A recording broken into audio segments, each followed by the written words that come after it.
આવતા પહેલા હું મારા ચશ્મા ભૂલી ગયો છું, નહીં તો હું બાદશાહ ટાઈપના ક્લિયર ગ્લાસના મોટા ચશ્મા પહેરું છું. લોકોને જો નોર્મલ જોવા મળે તો ઇન્ટરેસ્ટ નથી, સમથિંગ ડિફરન્ટ જોવા મળે તો ઇન્ટરેસ્ટ છે. એટલે રીલ માટે, વ્યૂ માટે, ઇન્સ્ટાગ્રામ માટે જોકર બનીને ફરવાનું પસંદ કરે. આ એકદમ આમ અચાનક જ ફેસબુક અને લોકો એવા તૂટી પડ્યા, ભીડ એવી જામી કે ઢગલો વીખીને લોકો લૂંટી ગયા. એક વાત મને બહુ ગમી કે ભાઈ તમે ખરીદીમાં પ્રોફિટ કરો છો. સેલિંગમાં નહીં, ખરીદીમાં. આ જે કન્સેપ્ટ છે ને એ એક કોર્પોરેટ લેવલના બિઝનેસ માઇન્ડેડ હોય ને એની પાસેથી મેં સાંભળેલું હતું. નમસ્કાર દોસ્તો, ધ મની માસ્ટરી શોમાં આપ સર્વનું હાર્દિક સ્વાગત છે. આ શો, આ પોડકાસ્ટ એક એવો છે જેનું નામ અમે રાખેલું છે ધ મની માસ્ટરી શો. દરેક વ્યક્તિના જીવનનું એક અને માત્ર એક જ લક્ષ્ય હોય છે કે વધારે પૈસા કમાવા છે. દરેક વ્યક્તિ પોતપોતાની રીતે મહેનત તો કરે છે, બટ જો કોઈ એવા વ્યક્તિ હોય કે એના જીવનમાંથી, એમના બિઝનેસ કરવાની પદ્ધતિમાંથી આપણને જો કંઈક શીખવા મળે તો આપણે બહુ સારી રીતે તેમાં ગ્રોથ મેળવી શકીએ છીએ. તો આજે આપણી વચ્ચે એવા જ એક વ્યક્તિ ઉપસ્થિત છે, કલ્પેશભાઈ પ્રજાપતિ, કે જેઓને લોકો આરડીભાઈ તરીકે ઓળખે છે અને આરડી વોલપેપરના તેઓ ઓનર છે. ન માત્ર સુરતમાં, ન માત્ર ગુજરાતમાં, પરંતુ ભારતના હોલસેલર છે જેટલા પણ એમાંના એક છે. અને ઇન્સ્ટાગ્રામ પર 1 મિલિયન કરતાં વધુ ફોલોવર્સ એમના છે. તો આજે કલ્પેશભાઈ પ્રજાપતિ સાથે આપણે ઘણી બધી ગુફ્તગુ કરવાની છે, ઘણી બધી વાતો કરવાની છે અને એમને આમ જીવનમાંથી, એમના બિઝનેસમાંથી આપણે ઘણી બધી પ્રેરણા લઈ અને આપણે આપણા જીવનમાં આગળ વધવાનું છે. તો નમસ્કાર કલ્પેશભાઈ, આપનું સ્વાગત છે અમારા ધ મની માસ્ટરી શોમાં. જી યોગેશભાઈ. સો આજે અમારા જે વ્યુઅર્સ છે એ તમારા પાસેથી, તમારા જીવનમાંથી ઘણું બધું શીખવા માંગે છે, પરંતુ એ પહેલા અમારા જે વ્યુઅર્સ છે એમને તમારો શોર્ટમાં ઇન્ટ્રોડક્શન આપો, શોર્ટમાં પરિચય આપો. પરિચય તો આમ તો લોકોએ એને સોશિયલ મીડિયા આપ્યો છે, પણ આપણો પરિચય એટલે સૌરાષ્ટ્રમાંથી સુરતમાં વૈસા હોય. કલ્પેશ પ્રજાપતિ, પિતા આજથી 30 વર્ષ પહેલા આપણે લઈ આવ્યા હોય, અહીંયા જ ભણતર સુરતમાં જ, અને જે તે રીતે આપણે ધંધા વ્યવસાયમાં સંકળાય અને જે થાય એ પ્રયત્નો કરી અને સોશિયલ મીડિયા અને બિઝનેસમાં આપણું પકડ કે પરિચય જે કયો એ બનાવી શક્યા છીએ. ઓકે. તમારું મૂળ વતન? મારું મૂળ વતન ગુજરાતમાં જુનાગઢથી સોમનાથ રોડ ઉપર ભંડુરી ગામ આવે, ત્યાંના મૂળ રહેવા. સૌરાષ્ટ્રના અને મૂળ કાઠિયાવાડી વતન છે. સો આજે આપણે તમને બીજો સવાલ મારે એ પૂછવો છે કે તમે જ્યારે બી બિઝનેસ કરવાનું પ્લાનિંગ કર્યું છે ત્યારે ઘણા બધા બિઝનેસને તમે ઓબ્ઝર્વ કર્યા હશે કે ભાઈ પપ્પાએ કંઈક અલગ કીધું હોય, ભાઈએ રિલેટિવે કંઈક અલગ કીધું હોય. કેમ કે જ્યારે બી આપણે નવી શરૂઆત કરતા ને લોકો એમ કે મારી ભેગો આવતો રહે ને અમારા બિઝનેસમાં આવતો રહે ને એમ. સો તમે આ વોલપેપરના બિઝનેસમાં કેવી રીતે આવ્યા, અથવા તો વોલપેપરના બિઝનેસમાં આવ્યા એની પહેલા શું કરતા હતા? સ્ટોરી કંઈક એવી છે કે વોલપેપરનો બિઝનેસ અનાયાસે ચાલુ થયો.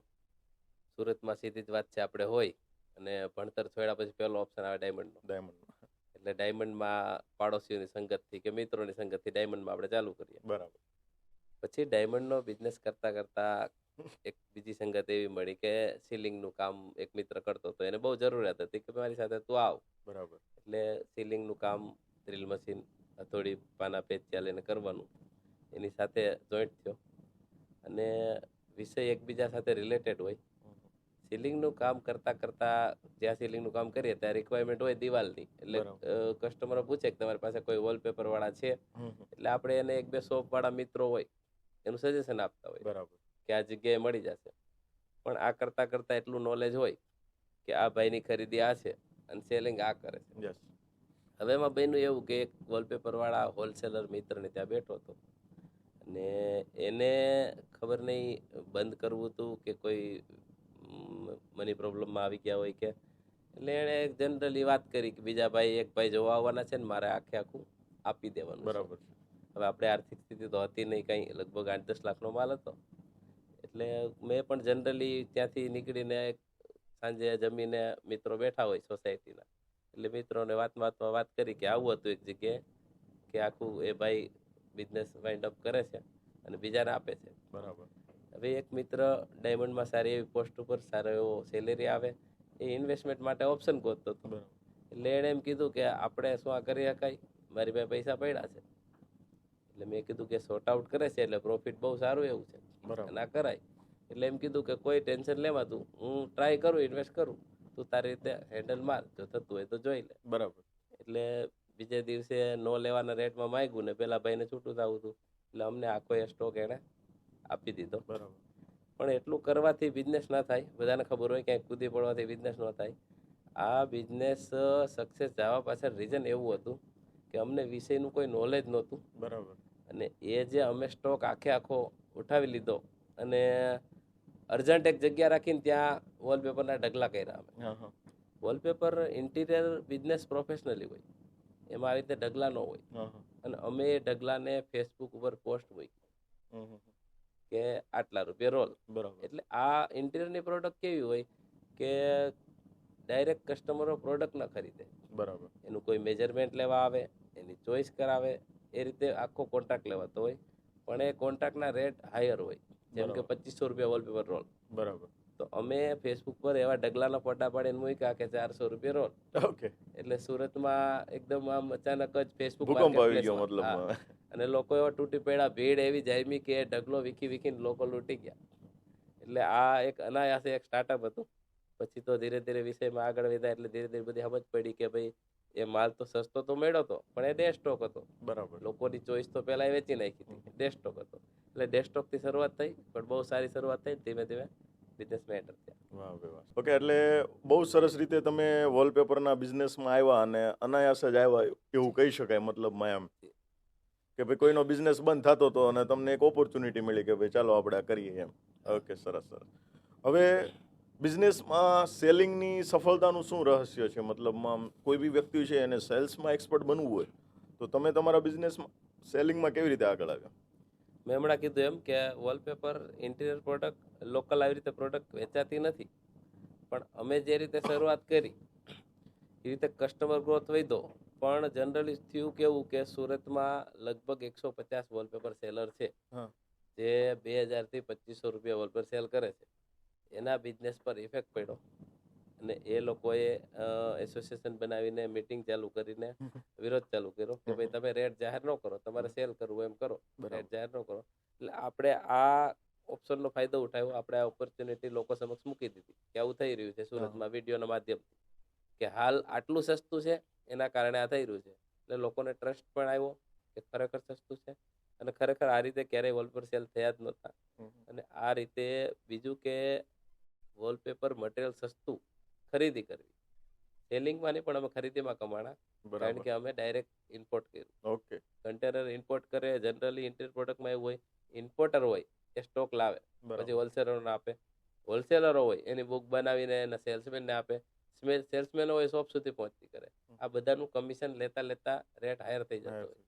અને બહુ મોટા કસ્ટમર હોવાના કારણે, વધારે કસ્ટમર હોવાના કારણે કન્ટેનર અમે લાવીને ડાયરેક્ટ સેલિંગમાં મૂકીએ. બરાબર. એટલે લોકોને બહુ મોટું બેનિફિટ રહી છે. અને સીધી જ વાત છે કે સસ્તું સારું મળે તો જ કસ્ટમરો વધે ને તો જ બિઝનેસ ચાલે. આવી રીતે સેલિંગમાં અમારે વધારે થયેલું. બહુ સરસ વાત કરી તમે કે ભાઈ તમે ડાયરેક્ટ મંગાવો છો અને તમારી એક વાત મને બહુ ગમી કે ભાઈ તમે ખરીદીમાં પ્રોફિટ કરો છો. જી, સેલિંગમાં નહીં, ખરીદીમાં. આ જે કન્સેપ્ટ છે ને એ એક અપગ્રેડ લેવલના બિઝનેસ માઇન્ડેડ હોય ને એની પાસેથી મેં સાંભળેલું હતું કે ભાઈ સેલિંગમાં પ્રોફિટ નથી મેળવવાનો, પ્રોફિટ ઇન પરચેસ. આ એક કન્સેપ્ટ એમની પાસેથી શીખવા મળ્યો હતો કે ભાઈ તમે ખરીદીમાં જ પ્રોફિટ કરો કે જેથી કરીને તમે સસ્તા રેટ ઉપર ગ્રાહક સુધી પહોંચાડી શકો. બહુ સરસ કન્સેપ્ટ હતો કે ભાઈ તમે ખરીદીમાં જ પ્રોફિટ કરો છો. ગુડ. હવે થોડુંક મારે આપણા બિઝનેસ કે એનાથી હટકે એક સવાલ પૂછવો છે અને તમારી પર્સનાલિટી ઉપર મારે જવું છે થોડુંક એમ. એટલે આજના જમાનામાં સૌથી વધારે લોકોને જે એટ્રેક્ટ કરતું હોય ને તો છે વાળ, તમારા હેર. તો તમે આટલા લાંબા વાળ રાખ્યા છે તો એની પાછળનું સિક્રેટ શું છે? તમારો શોખ છે કે તમને સારા લાગે છે એટલા માટે કે તમને કોઈ કંઈ કીધું છે એટલા માટે? યસ. એમાં એવું છે, જ્યારે માર્કેટિંગનો પ્રશ્ન આવ્યો અમારા બિઝનેસમાં તો થોડા સોશિયલ ઇન્ફ્લુએન્સર પાસે માર્કેટિંગ કરાવ્યું અમે. બરાબર. તો એના ચાર્જ બહુ હાયર હોય અને નો ડાઉટ એની પ્રોફેશનલ છે એટલે એ લેવાના જ છે. પણ એવું વિચાર્યું કે બીજા ઉપર ક્યાં સુધી નિર્ભર રહેવું. એટલે એવું વિચાર્યું કે જાતે જ જો માર્કેટિંગ કરશું તો આ ફિલ્ડમાં આગળ વધાશે. જાતે માર્કેટિંગમાં થોડોક ટાઈમ પ્રયાસ કર્યો પણ એવું અંદરથી એનાલિસ થયું કે કંઈક હટકે પર્સનાલિટી હશે તો 2 વ્યૂ વધારે આવશે. એટલે આજે તો બ્રોડકાસ્ટમાં આવતા પહેલા હું મારા ચશ્મા ભૂલી ગયો છું, નહીં તો હું બાદશાહ ટાઈપના ક્લિયર ગ્લાસના મોટા ચશ્મા પહેરું છું. અને ફક્ત રીલ માટે જ હું ઓવરસાઇઝ કપડાં આવો પ્રયાસ કરું છું કે 2 વ્યૂ વધારે આવે ને લોકોને જો નોર્મલ જોવા મળે તો ઇન્ટરેસ્ટ નથી, સમથિંગ ડિફરન્ટ જોવા મળે તો ઇન્ટરેસ્ટ છે. એટલે રીલ માટે, વ્યૂ માટે, ઇન્સ્ટાગ્રામ માટે જોકર બનીને ફરવાનું પસંદ કર્યું. ઓકે, સરસ. સો વાળને આમ તમે ટ્રીટમેન્ટ તો કંઈક આપતા હશો, કેર કરવી પડતી હશે, કેમ કે અત્યારે લોકોને સૌથી વધારે પ્રોબ્લેમ છે હેરફોલનો. એમ તો તમે કઈ રીતે આટલા મેન્ટેન કર્યા, એનું કંઈ સિક્રેટ હોય તો? નહીં, એવું કોઈ સિક્રેટ નથી, બધું નેચરલી જ છે. ઓકે. અને વાળ અમુક ટાઈમે ખુલ્લા રાખીએ, અમુક ટાઈમે બાંધી લઈએ, રીલ ઉપર છે. એટલે આ વાળનું બહુ અડચણ આવે એમ સોસાયટીમાં, પાડોશીઓને, સંબંધીમાં, ફુવા મામાને કદાચ ન ગમે, પણ થોડુંક સહન કરીને રીલ ઉપર ધ્યાન આપીએ. Okay okay. દરેક બિઝનેસમેન છે ને એનું એક ડ્રીમ હોય છે કે ભાઈ મારો બિઝનેસ છે ને એ ફેસબુક, ઇન્સ્ટાગ્રામ, યુટ્યુબ પર હોય એમ. બિલકુલ. અને દરેક વ્યક્તિ છે ને એ ફોલોવર્સ ગેઇન કરવા માટે રાત દિવસ મહેનત કરી રહ્યા છે. તો તમારી આ સફર કેવી હતી? તમે આ 1 મિલિયન ફોલોવર્સ કેવી રીતે પ્રાપ્ત કરી? એનું કંઈક સિક્રેટ અમારા વ્યુઅર્સને કેવું હોય તો?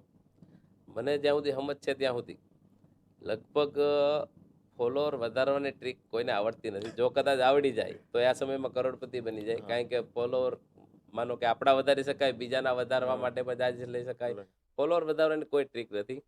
પણ ઇન્સ્ટાગ્રામના અલ્ગોરિધમ અથવા સોશિયલ મીડિયાના અલ્ગોરિધમ, હું માનું ત્યાં સુધી તમે ડેઈલી એક વિષય નક્કી કરીને, જે તે વિષય નહીં પણ એક વિષય નક્કી કરીને એ વિષય ઉપર જ ડેઈલી રીલો બનાવતા રહો, તો જરૂર નથી બધી રીલમાં વ્યૂ આવે. પણ એક દિવસ એવું થશે કે રીલ બનાવતા બનાવતા એક રીલ વાયરલ થઈ જશે અને એ રીલ જ તમને ફોલોવર આપશે. અને આગળ જતા રીલ બનાવતા બનાવતા સમય જતા બીજી રીલ વાયરલ થશે. એવી રીતે અમુક રીલો વાયરલ થશે અને અમુક રીલો જ તમને ફોલોવર્સ આપશે. એટલે એનાથી તમારે આ રીતે ઇન્સ્ટાગ્રામ સેટ થઈ જશે. Okay, good. ઇટ મીન્સ કે કન્ટિન્યુટી હોવી જોઈએ આપણામાં. મને એવું લાગે પર ડે એક વિડીયો એટલે મૂકવાનો જ તેમ. તો તમે અથવા તો પર 2 દિવસે તમારે એક વિડીયો મૂકવાનો, મતલબ કન્ટિન્યુટી હોવી જોઈએ અને કોઈ એક પર્ટિક્યુલર વિષય હોવો જોઈએ. હા, ઇન્સ્ટાગ્રામ કે સોશિયલ મીડિયા મને એવું લાગે છે કે વિષય પ્રમાણે તમને વ્યુઅર્સ આપે છે. હવે તમે વિષય ચેન્જ કર્યા રાખશો તો ઇન્સ્ટાગ્રામ કન્ફ્યુઝ રહેશે અથવા સોશિયલ મીડિયા કન્ફ્યુઝ રહેશે કે તમને કયા વ્યુઅર્સ આપવા. એટલે જો તમારો વિષય એક હશે તો એ રિલેટેડ તમને વ્યુઅર્સ આપશે. ઓકે. ફરીથી એક બિઝનેસ રિલેટેડ સવાલ છે કે તમારી પાસે ભારતભરમાંથી લોકો ખરીદી કરવા માટે આવે છે, બરાબર છે? તો ત્યારે જે લોકો ખરીદી કરવા માટે આવે છે એમનું શું કહેવું હોય છે, એમના વિચારો કેવા હોય છે, એમની થોટ પ્રોસેસ કેવી હોય છે? જનરલી જેને વોલપેપરની મોટી ખરીદી કરવી છે એને બહાર રેટ હાઈ પડતા હોય એવા રીઝનથી પણ આવે છે. અને ઘણા બધા લોકો એવા હોય, માનો કે આજ મારી આઈડી પર 1000-1200 રીલ પોસ્ટ થઈ ચૂકી છે, તો ઘણા બધા લોકો બહુ જૂના ટાઈમથી જોડાયેલા હોય, એ રેગ્યુલર મારો ચહેરો જોવે છે. બરાબર. એટલે એને એક ભાવ હોય છે કે આ ભાઈને મળવા જવું. બરાબર. અને એ મળવાનું પેન્ડિંગ ત્યાં સુધી હોય છે જ્યાં સુધી એને વોલપેપરની જરૂરિયાત નથી હોતી. જ્યારે એને વોલપેપરની જરૂરિયાત પડે એટલે એ સીધા ટ્રેન પકડીને મળવા આવી જાય છે. અને આપણે એક સામાન્ય જીવન જીવતા હોય, 2-4-5 રીલ વાયરલ થાય એટલે આપણને ખબર ન હોય કે બહાર શું ચાલી રહ્યું છે. પણ જ્યારે કોઈ આવીને એમ કે સેલ્ફી લેવી છે તમારી સાથે, એક સ્ટારડમ ફીલ થાય. હા, એટલે ત્યારે એમ થાય કે સારું બહાર શું ચાલી રહ્યું છે. લોકો દૂરથી શું કામ આવે છે ત્યારે સમજાય. અને લોકો સસ્તું પડવાની કે વધુ ડિઝાઇન મળવાની, સારી ડિઝાઇન મળવાની વાત કરે ત્યારે સમજી શકાય કે લોકો કેમ બહારથી આવે છે. અને વધારે પૂરતા લોકો તો એટલા માટે બહારથી દોડી આવે છે કે સુરત ટેક્સટાઇલનું હબ છે, કોઈને કોઈ કારણે ટેક્સટાઇલ માટે આવવાનું થતું હોય છે બહારના રાજ્યોમાંથી, અલગ અલગ સ્ટેટમાંથી, અને સાથે સાથે આપણે પણ મળી લઈએ છીએ. હવે એક સવાલ મારે એવો પૂછવો છે, ખરેખર આવો કોઈ વ્યક્તિને ન પૂછવો જોઈએ, બટ આજે તમારી સાથે મને મજા આવી એમ એટલે હું પૂછું છું કે ભાઈ ખરીદી કેવી રીતે કરો છો તમે? ખરીદી કેવી રીતે થાય છે તમારા વોલપેપર? ખરીદીનું લગભગ કોઈ વેપારી કહે નહીં. પણ ખરીદીમાં એવું છે કે સેલિંગ ને ખરીદી બે પેરેલલ છે. સેલિંગ સરળ થાય એટલે ખરીદી સરળ થાય. કારણ કે ઇન્સ્ટાગ્રામના માધ્યમથી 1 મિલિયન જેટલા ફોલોવર હોય તો જેમ કસ્ટમરો આપણા સુધી પહોંચે એમ દેશ ને દુનિયાના તમામ વેપારીની નજર પણ આપણી ઉપર હોય. અને આપણે વેપારી સુધી નથી પહોંચવું પડતું, વેપારી આપણી સુધી પહોંચી જાય છે. બરાબર. એટલે હોલસેલરો જે હોય તે કન્ટેનરમાં ડીલ કરતા હોય, અથવા તો મારે યુરોપથી ફ્રાન્સથી વોટ્સઅપ મેસેજ આવ્યો હતો. યુરોપના ફ્રાન્સના એક વેપારીની નજર મારી ઉપર હતી. કારણ કે અત્યારે સોશિયલ મીડિયા એવું છે કે તમે જે બિઝનેસ અથવા જે વિષય પર ચાલો છો એ રિલેટેડ તમને વિડીયો બતાવે. એટલે બની શકે કે બહાર દેશ દુનિયાના વેપારીઓને ક્યાંક ને ક્યાંક મારો વિડીયો અટેચ થતો હોય. એટલે વેપારીઓ સંપર્ક કરે છે, ફ્રાન્સથી, ચાઇનાથી મેસેજ આવે છે અને સરળ ખરીદી ઓટોમેટિક થઈ જાય. બરાબર. વળી પાછું થોડુંક તમારા શોખ ઉપર જઈએ આપણે, બરાબર છે? તો કે તમારું જે રીલ તો તમે બનાવો જ છો અને વાયરલ બી થાય છે અને 1 મિલિયન ફોલોવર સુધી તમે પહોંચી ગયા છો, આના સાથે સાથે તમારું સામાજિક અને જાહેર જીવન કેવું રહે છે? એમાં કંઈ આમ ચેન્જીસ આવે છે, અથવા તો કંઈ અડચણ આવે છે, અથવા તો કંઈક મજા આવે છે? શું કહી શકો તમે? એમાં એવું હોય કે આપણે સોશિયલ મીડિયા ઉપર હોય ને એટલો એનો પ્રભાવ સમાજમાં, મિત્રોમાં, સોસાયટીમાં બધે હોય. હમ. ઘણા બધા મિત્રો એવા છે જે સુરતમાં જ, જેમ કે આપણે કોમેડી કિંગ પારુગુરુ, હવે જૂના મિત્રો છે, એ ફેમસ થયા એ પહેલાંના મારા વોલપેપરના કસ્ટમર છે. તો એણે અમને એમ કીધું હોય કે જે સંકોચ વિડીયો બનાવતી વખતે જે સંકોચ થાય ને, એ સંકોચ એવો હોય કે પાડોશી શું વિચારશે, મામા કાકા શું વિચારશે. એટલે એ ગુરુભાઈ મને એવી હિંમત આપી હતી કે એ બધા અત્યારે જે વિચારે, પણ જ્યારે તમારો પ્રભાવ પડશે, સોશિયલ મીડિયાથી તમે હાઇલાઇટ થશો, ત્યારે પ્રભાવમાં આવીને એ લોકો જ તમારા વખાણ કરશે, એ લોકો જ તમને બિરદાવશે. ત્યારથી એ હિંમત આવી હતી. અને આજે આ રીલના પ્રભાવથી સમાજમાં સારા એવા પદ મળે છે, હોદ્દા મળે છે, સમાજમાં માઇક લેવાનું થાય, એન્કરિંગ કરવાનું થાય, આ બધી હિંમત આવી છે. અને સોસાયટીમાં, સમાજમાં બધે એક મહત્વ મળે છે, એક કહેવાય ને કે આત્મીયતા મળે છે, એટલે ખૂબ સારું લાગે. મેં અત્યાર સુધીમાં ઘણા બધા પોડકાસ્ટ કર્યા, બરાબર છે, અને ઘણા બધા સારા સફળ સક્સેસફુલ બિઝનેસમેનોને મેં મારી સામે બેસાડ્યા અને ઘણા બધા સવાલો પૂછ્યા. હવે બધા જ લોકોને હું એક સવાલ પૂછું છું, અને એ સવાલ મને અત્યારે યાદ આવી ગયો એટલે હું ફરીથી પૂછું છું કે દરેક વ્યક્તિ એના જીવનમાં ટોચ ઉપર પહોંચે છે ને તો કંઈક ને કંઈક એવા સંઘર્ષોમાંથી પસાર થઈને જ નીકળે છે, બરાબર છે. અને દરેકના જીવનમાં કંઈક ને કંઈક સંઘર્ષ હોય છે. મે બી ફાઇનાન્શિયલ પ્રોબ્લેમ હોય છે, મે બી ફેમિલી ઇસ્યુ હોય છે, મે બી પારિવારિક કે લઈને ઘણા બધા પ્રોબ્લેમમાંથી લોકો પસાર થાય છે. તો તમારા જીવનમાં કયા એવા સંઘર્ષો તમે જોયા છે અથવા તો અનુભવ્યા છે કે જે તમે અમારા વ્યુઅર્સ સાથે શેર કરવા માંગતા હો? સંઘર્ષમાં તો એવું હોય, જો આપણે સુરતની વાત કરીએ આજથી 20-30 વર્ષ પહેલાં, તો બધાની સ્ટોરી લગભગ સેમ હોય.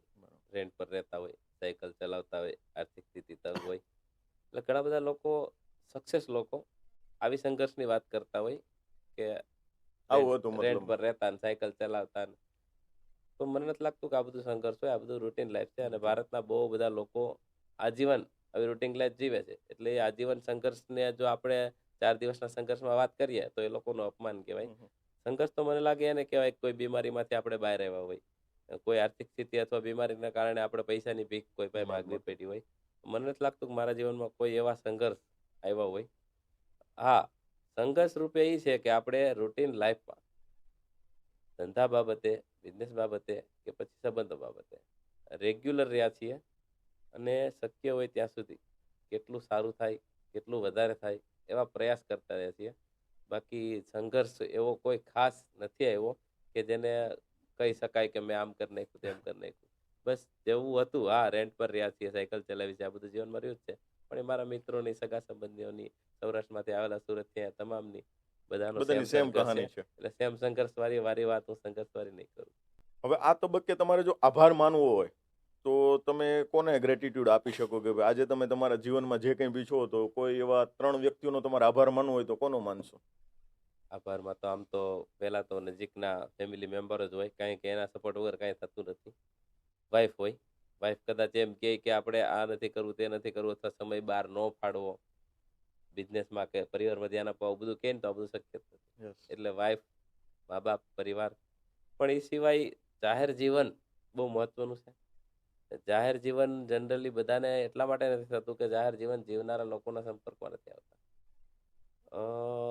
હું જ્યારે ડેઈલી ડાયમંડમાં જતો ઘરેથી ઓફિસે, ત્યારે રસ્તામાં એક પોસ્ટર વાંચવા મળતું કે બોલતા શીખો અથવા ભાષણ આપતા શીખો. તો નવાઈ લાગતી, સારું બોલતા શીખો એટલે હું?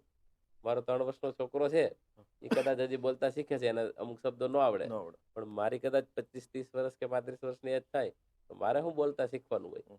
એટલે એ પોસ્ટર ડેઈલી જોતો. બરાબર. ડેઈલી જોવાનું થતું એટલે મગજ પર હેમરિંગ થયા રાખે, ચાલુ આ શું છે? બરાબર. એટલે એકવાર તો જવું જ છે. એ ક્લાસીસ ચલાવતા આપણે સુરતના પિયુષભાઈ ધાનાણી, યોગી ચોક પર. એટલે એકવાર એમ થયું કે જવું જ છે, રજા છે એટલે ત્યાં જઈને એકવાર બેસી ગયો, પૂછ્યું કે ભાઈ આ શું છે? એટલે એને કીધું કે આવી રીતે તમે જાહેરમાં બોલતા સંકોચે રહેતા હોય તો એ શીખી શકો છો. મૂળ તો સ્ટુડન્ટ ઘણા હતા પિયુષભાઈ પાસે, પણ આપણી એનાલિસિસ કરવાની શક્તિ, એટલે પિયુષભાઈના સંપર્કમાં આવ્યા બાદ બીજા ઘણા બધા સોશિયલ મીડિયામાં એક્ટિવ હોય એવા મિત્રોના સંપર્કમાં રહેવાનો પ્રયાસ કર્યો.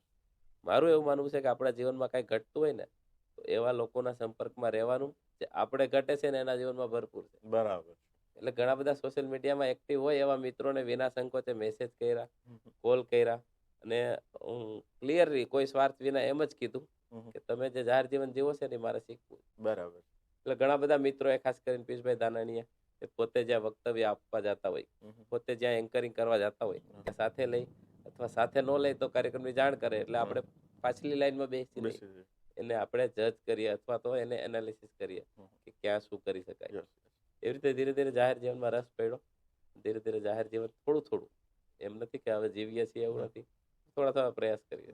વાહ ભાઈ વાહ, સરસ. તો આજનો પોડકાસ્ટ છે તમારી સાથે બહુ સરસ રહ્યો અને ઘણું બધું અમારા વ્યુઅર્સને જાણવા મળ્યું. હવે મારે લાસ્ટ સવાલ એ પૂછવો છે કે ભાઈ અમારા જે વ્યુઅર્સ છે એને જો કોઈ તમારે મેસેજ આપવો હોય, અને ખાસ કરીને એવા વ્યક્તિઓ કે જે પોતાના સોશિયલ મીડિયા ઉપર પોતાનું નેમ ફેમ મેળવવા માંગતા હોય, તો એવા લોકોને તમે શું મેસેજ આપવા માંગશો? જનરલી સફળતાની એક વ્યાખ્યા થઈ ગઈ છે કે આપણે ભણતા હોઈએ, ભણતરમાં તમને કોઈ ડિગ્રી મળી જાય કે એજ્યુકેશન સારું થઈ જાય તમે સફળ. જો તમે અધૂરામાં ભણતર છોડી દીધું તો નિષ્ફળ. પણ એ યુગ હવે નથી રહ્યો. હવે સોશિયલ મીડિયાનો એક યુગ છે. ડૉક્ટર, એન્જિનિયર જેવી ડિગ્રી કરતાં પણ મોટી ડિગ્રી જે લોકોના ફોલોવર એમની હોય, આપણે જોઈએ છીએ કે ખજૂરભાઈ હોય, ગુરુભાઈ હોય, કોઈ પણ હોય, એમની જ્યારે ત્યાં કાર્યક્રમ હોય ત્યાં ભીડ જામતી હોય છે, અને એમની લોક ચાહના, અને કદાચ આપણે આ તો ન કહી શકાય પણ એની યુટ્યુબ કે ફેસબુક પરથી જે ઇન્કમ હોય એ પણ ડૉક્ટર, એન્જિનિયર કરતાં વિશેષ હોય. એટલે પહેલાં જે ખેલ હતો કે જે ભણતરનો, એ યાદશક્તિ ઉપર હતો. જેમની યાદશક્તિ એ હોશિયાર, યાદશક્તિ ન હોય ફેલ થઈ જાય. તો અત્યારે હાલ તમારા વ્યુઅર હોય, મારા વ્યુઅર હોય, કોઈ પણ હોય, એની પાસે એક સારી ઓપોર્ચ્યુનિટી છે સોશિયલ મીડિયામાં મહેનત કરવાની. ફોલોઅર બની જાય, લોકચાહના બની જાય તમારા વિષયની કે તમારી, તો જીવનમાં કાંઈ કરવાની જરૂર પડતી નથી. અને આ પણ સરળ છે. ઘણા લોકો શું કરે, 2-4 વિડીયો બનાવીને હિંમત હારી જાય. વિડીયો બનાવીને હિંમત હારી જવાના કારણો એવા હોય છે, કદાચ કેમેરાની ક્વોલિટી, ઓડિયોની ક્વોલિટી, અને કદાચ ટીમ વર્ક ન હોય. પણ કોઈ પણ વિષય અથવા તમારી કોઈ પણ આવડત રેગ્યુલરી તમે સોશિયલ મીડિયા પર આપતા રહ્યો તો એક દિવસ ફોલોઅર વધશે જ. આ પાક્કી વાત છે, અને પ્રયાસ કરતો રહેવું જોઈએ. બહુ સરસ મજાની વાત કરી કે પ્રયાસ હંમેશા કરતો રહેવો જોઈએ. એક દિવસ તમને સફળતા મળશે ને મળશે. સો ખૂબ સરસ આનંદ થયો મને તમારી સાથે વાત કરીને. સો તમે અમારા મની માસ્ટરી શોમાં આવ્યા એ બદલ તમારો ખૂબ ખૂબ આભાર. અને જેટલા બી વ્યુઅર્સ છે જેમને બી આરડીભાઈનો સંપર્ક જોઈએ, નીચે ડિસ્ક્રિપ્શન બોક્સમાં આપેલો છે. કોઈને વોલપેપર કે અન્ય કોઈ પણ રિક્વાયરમેન્ટ હોય તો નીચે આપેલા નંબર પર, અને નીચે એમનું ઇન્સ્ટાગ્રામનું આઈડી પણ આપણે આપેલું છે, તો જરૂરથી એને ફોલો કરો. So thank you very much કલ્પેશભાઈ. થેન્ક યુ યોગેશભાઈ. Thank you. મજા આવી.